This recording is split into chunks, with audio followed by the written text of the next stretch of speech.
Exponential functions. So our objective, we want to define what an exponential function is, and then we want to take a look at their graphs and see how they generally look. So first, a definition.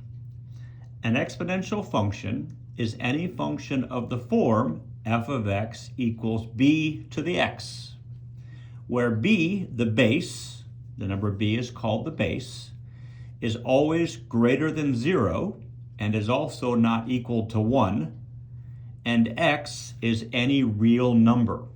Okay, so again, b is the base. In an exponential function, the exponent is the variable. So we're going to be trying to solve for this variable, which is in the exponent.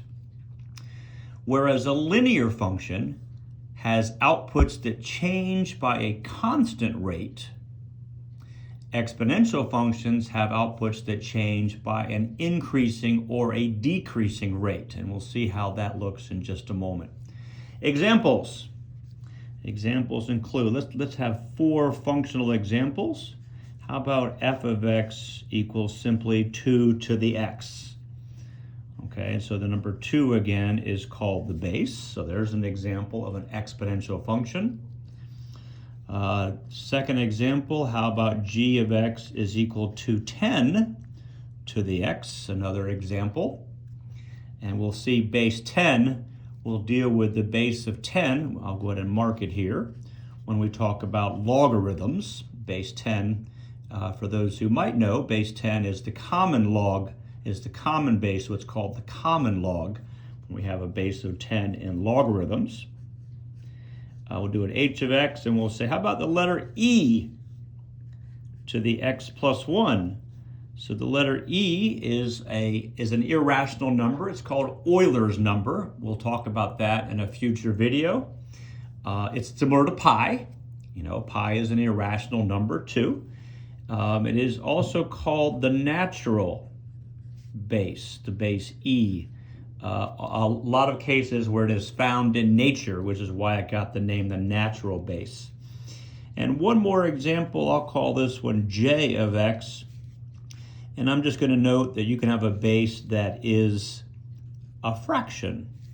So the base in this case is 1/2. You can have a fraction base as well. So if you have, the key to an exponential function is if the variable is in the exponent, you're dealing with an exponential function. Okay, let's take a look at the graphs. And we'll do 2 examples, and we'll sketch these. I don't think I even have Desmos ready, so that's okay. Well, I have the sketch, and we can work with that. Let me get this up there for you. Okay.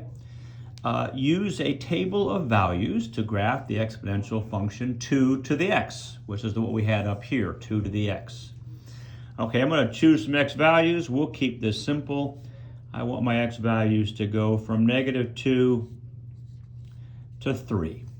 And let's put it in. 2 to the -2, if you want to put that into your calculator, you can.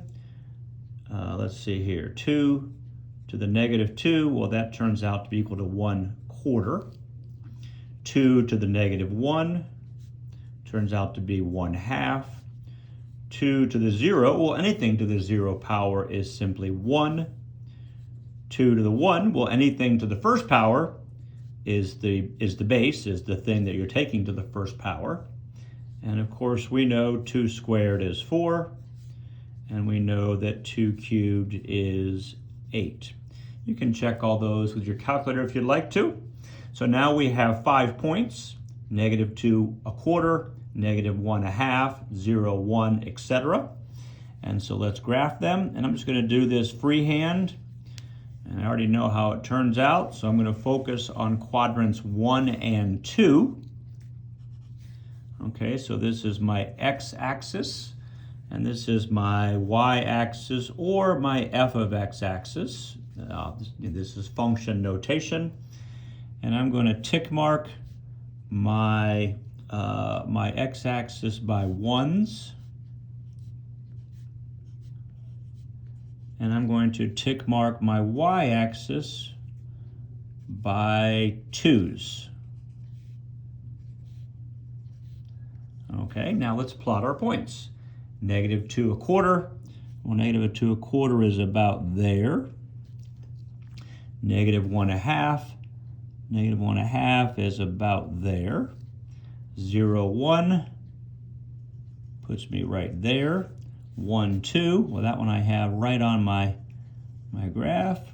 2 4 is approximately here. And 3 8 is approximately there.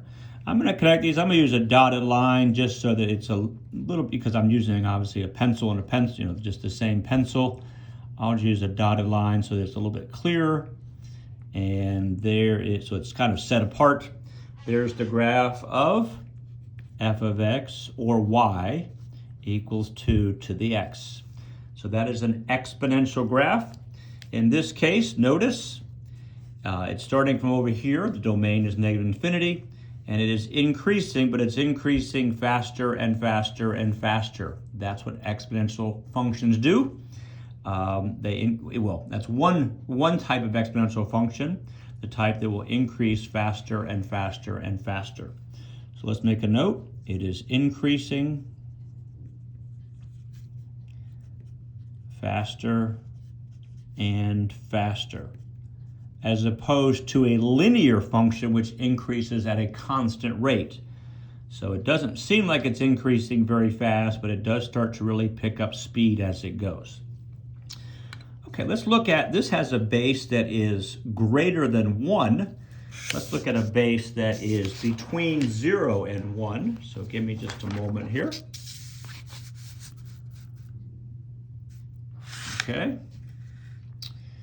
So now, and then I got to turn my other paper over. There we go. I always have my notes next to me to make sure I'm not making too many mistakes. Okay, same thing. Use a table of values to graph the exponential function f of x equals 1/2 to the x. And again, notice we had a base of 2, and we saw an increasing faster and faster. This is a base that is a fraction. A proper fraction is between 0 and 1. And so let's see what happens. I'm going to use the same x values, -2, -1, 0, 1, 2, and 3. And now let's use a calculator. What is 1/2 to the -2? Now I already know the answers, but you can put that into a calculator if you'd like to. That answer is 4. What is 1/2 to the -1? That answer is 2. What is 1/2 to the 0? Well, anything to the 0 power is 1. What is 1/2 to the 1? Well, anything to the first power is itself, so it's 1/2. 1/2 squared is 1/4, and 1/2 cubed is 1/8. So again, I have a set of 6 points, -2, 4, -1, 2, 0, 1, etc. I can graph them, and because I already know the answer, I'm going to focus my graph on quadrants 1 and 2 again. And the x-axis is here, and this is the y or f of x axis. And I will again mark my x-axis by 1s. 1, 2, and this time I'll also mark my y-axis by 1s, because you'll notice y, my highest value of y is 4. So 1, 2, 3, 4. 1, 2, 3, 4. So let's put my points in. -2, 4 is approximately there. -1, 2 is approximately here. 0, 1 is here. 1, 1/2 is about there.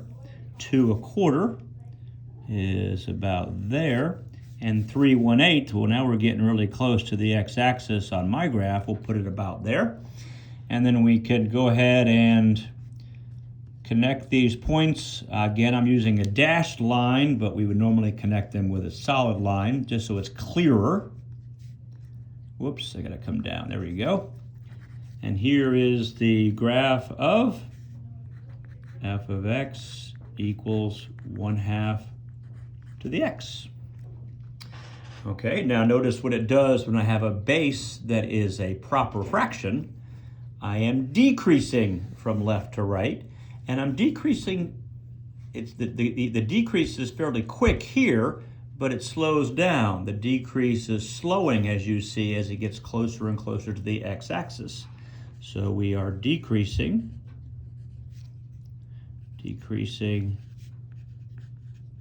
slower and slower. When we talk about an exponential function that is decreasing. Okay, let's just make some general observations about these graphs, which I've noted for you down here. General characteristics, again, here is the base form. Exponential function has a base that is a number, and it has a variable in the exponent. Okay, the domain, all real numbers. In both cases, you can put any number you want in, and you will get something out. The range, however, is always positive.